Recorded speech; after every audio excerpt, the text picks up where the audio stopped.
పిత పుత్ర పవిత్రాత్మ నామమున ఆమేన్. ఈరోజు ఫిబ్రవరి 27వ తారీఖు.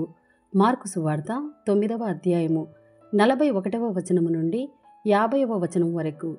మిమ్ము క్రీస్తు సంబంధులుగా గుర్తించి ఎవడు మీకు నా పేరిట చెంబెడు నీళ్ళిచ్చునో వాడు తగిన ప్రతిఫలమును తప్పక పొందును అని మీతో నిశ్చయముగా చెప్పుచున్నాను అనెను.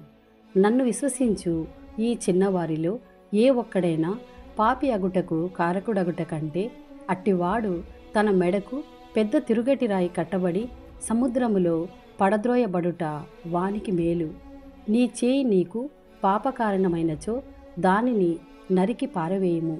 2 చేతులతో నిత్య నరకాగ్నిలోనికి పోవుట కంటే ఒక చేతితో నిత్య జీవము పొందుట మేలు. నీ కాలు నీకు పాపకారణమైనచో దానిని నరికి పారవేయుము. 2 కాళ్లతో నరకాగ్నిలోనికి పోవుట కంటే ఒక్క కాలితో నిత్య జీవమున ప్రవేశించుట మేలు. నీ కన్ను నీకు పాపకారణమైనచో దానిని పెరికి పారవేయుము. 2 కన్నులతో నీవు నరకాగ్నిలోనికి పోవుట కంటే ఒక కంటితో దేవుని రాజ్యమున ప్రవేశించుట మేలు. నరలోకమున పురుగు చావదు, అగ్ని చెల్లారదు. ప్రతి ఒక్కనికి ఉప్పదనము అగ్ని వలన కలుగును.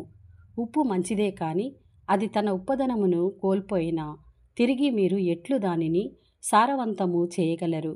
కావున మీరు ఉప్పదనమును కలిగి ఒకరితో ఒకరు సమాధానముతో ఉండుడు అనెను. ఇది ప్రభుని వాక్కు.